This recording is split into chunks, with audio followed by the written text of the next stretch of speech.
No More Mr. Nice Guy. Now, this is a great tool, but like all the tools, we have our own twist. Validation versus keeping the peace. Why you need to stop talking about sex if you're not having sex. That it is the man's fault. Marriage sucks. I'm Cass. I'm Kathryn. You go in and you lay a boundary without connection, it breeds more disconnection. Why are you in this messy marriage? And it's not what you think.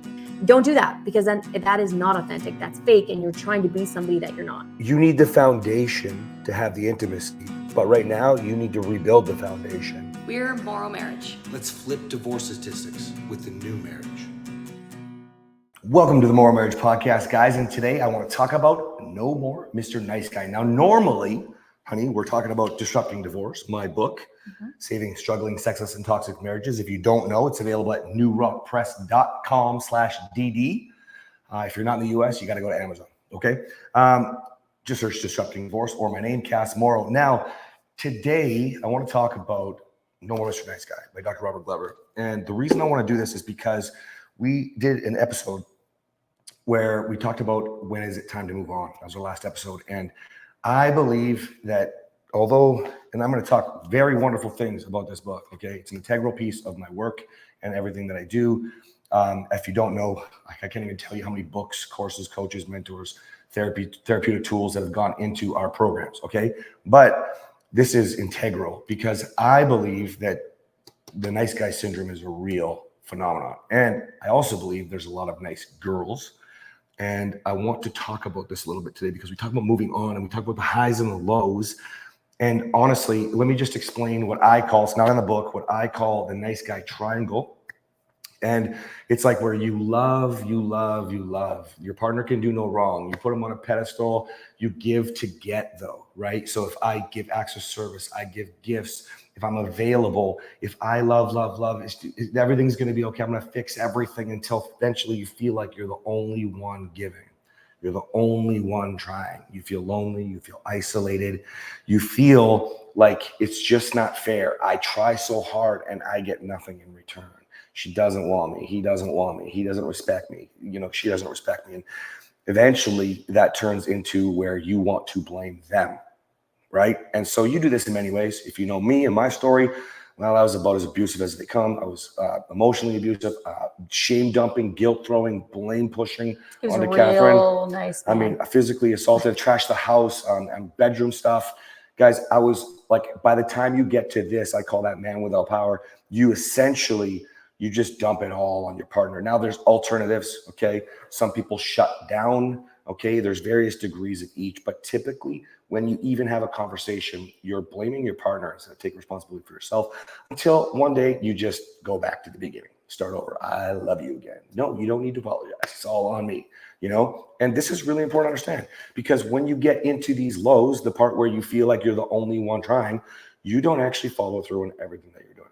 Okay. Now, No Mr. Nice Guy. So if you've found this book, just watch out on my playlist on YouTube here right away. It's going into my course as well. But what one of my business partners and I did was we broke this book down. We opened it up every section and we talked about the value of each section. We talked about the breaking free exercises. He calls it breaking free of the nice guy syndrome. And he has these exercises where, well, some are good, but some are, I believe, a waste of time, like an absolute waste of time.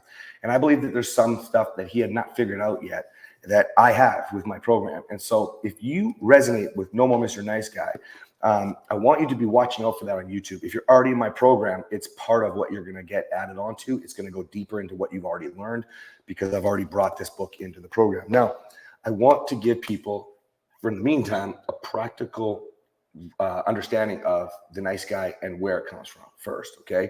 And nice guy, nice girls. It's not that I think Glover missed the mark. He did not. He was talking about himself and the many men that he had worked with his therapeutic practice. Okay. But now you've read the book. Yes. You did not like the book. What was it? A boring read for you, you thought? It wasn't super exciting. Yeah. I didn't resonate with it. That's exactly where I was going with that question, baby. When you resonate with that book, you could listen to the first 7 to 20 minutes on audiobook, pick up the book, just read the first little bit. When you resonate with you're on the edge of your seat now. Now you realize where you come from, who you are, and you want to know more. And this is why I know there's nice guys and nice girls. Okay. Now, a lot of Glover's work has gone down the path of like, if you think about why men look for approval from their wives, he goes down the path of like, well, women raised young men, women, there's more teachers for women. And then this whole generation of looking for approval and validation, men, because they don't feel good enough about themselves. But I believe this is happening all around the world. I believe this is happening with women. Women have to rise up now, feminist movement, right? There's some harsh women protecting themselves, doing sort of the same similar things. I also believe there's a whole very degree that we don't even discuss. So what do you think about this, baby? If you think about, you know, forget being a nice guy or a nice girl, just be in a relationship. We all want to be loved. We all want to be validated, approved of, respected, right? It's pretty normal. Am I wrong to say that? You're nodding. No, so you're no. right. No. Okay. I'm just like holding in the part that I want to say. Do you want to interrupt me? Yes. Oh, please. You guys might have heard me say this before, but I call it no more Mr. Nice. Asshole. Yeah, that's right. Because it actually makes me so angry that he named, not him, the author named it no more Mr. Nice Guy. Because nice guys are not nice. They can sometimes come across as nice, but that goes away. It's not. But Glover, in fairness, talks about that in the book. Like it's just still makes me so angry. Let me give you the exact way to understand this. And it's like this. I remember venting and bitching and crying to whoever would listen, sometimes screaming, doing whatever. And it would always go back to, why do nice guys finish last?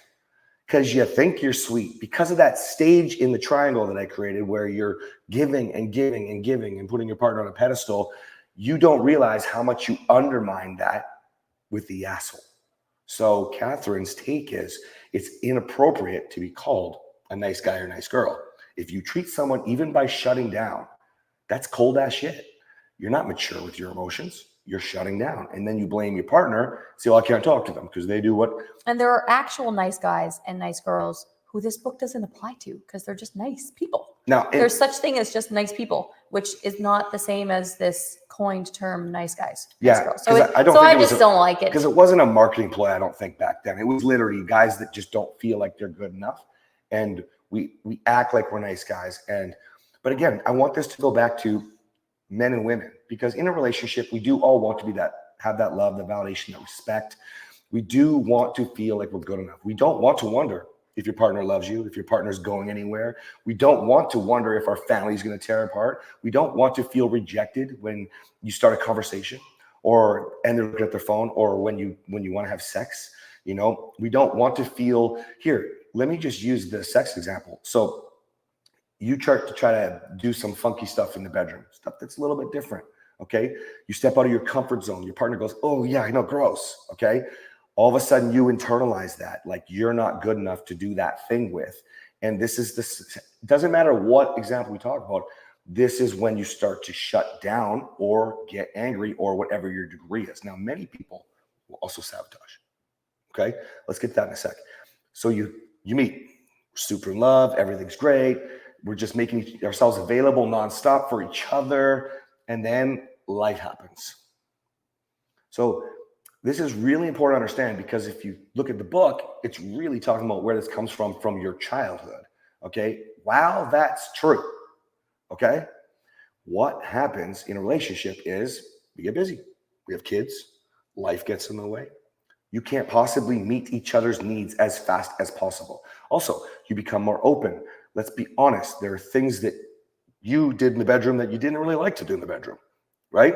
And so as she becomes more safe in the relationship, she can say, I don't really like doing that. And so you shouldn't have to do it. That's right. That's right. But see, as a nice guy, he took it nice personally. Asshole, as a nice asshole, he took it personally. Like a real nice guy like he is now, he doesn't take it personally. No, 2/3 of problems are not solvable. You have to compromise all of those things. And the rest you can solve. We get through it. And, you know, what are you smiling like that? Because I think you're handsome. Oh, thanks, baby. It's a beautiful smile. Oh, thank you. You also have me thinking about the bedroom. What am I supposed to do? See, when this gets good, guys, we just did it before we started filming today. And now she's thinking about the bedroom again. But actually, you do get excited sometimes, because when we laugh about the old asshole, right? you know, and you think about that, It does make me reflect on how good I have it now. Like it doesn't even seem real that what you were like before is what you were like before. I don't want to go back to that place, but it sure makes me feel. Exactly. Well, let's talk about this. So you guys really have an understanding about why I want you to go through the stuff I throw on YouTube. And it'll be called No Mr. Nice Guy, but Conquer the Nice Guy. Okay. Because you truly need to break free. When you realize that you start taking everything so personal, you start to hurt so bad, you don't ever feel like you're good enough, you stop giving your partner what they need. And here's the thing. Instead of going on this massive roller coaster, okay, you needed love consistently. And I needed to be growing consistently and rising consistently. And that's the real path. The problem with the book is it doesn't show you how to do that. And it's almost more like an awareness book with some helpful tips to move forward. But if you truly want to break free, you have to start inside first. Do you even like being on that emotional roller coaster? Man or woman? Do you like coming home and wondering what it's going to be like tonight? You have to think about living in fear based off insecurity, anxiety, depression, I don't know, whatever it is that you're going through. And you have to start thinking about creating the life that you want. You have to not want to be a nice asshole. You have to want to be consistent. You have to want joy in your life instead of riding a roller coaster where it feels good and where it doesn't. Why? Because otherwise we start to do things like sabotage, right? People will do things like drink, porn, work too much. You know, you pick your poison and you start to use that. And then you typically end up blaming them. I did that, right? Stay up all night drinking, sleep for an hour. And then you'd be like, well, fuck, you stay up all night, you're drinking. And I'd be like, well, fuck, you don't want me. I'm depressed. And you'd be like, yeah, but you stay up all night drinking. Like, you see, one of us is right and one of us is wrong. I think you might know who's wrong. What's so attractive about staying up all night? You know, and what I would do is I'd say, well, I'm working. And yes, because I'm a little bit screwed up in the brain, I could get a lot done. It'd slow my head down and I could focus on my directions.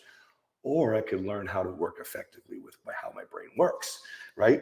So if I, Cass, conquered the nice guy, I think differently. Whereas a nice guy, Ryan, nice asshole, it was always your fucking fault.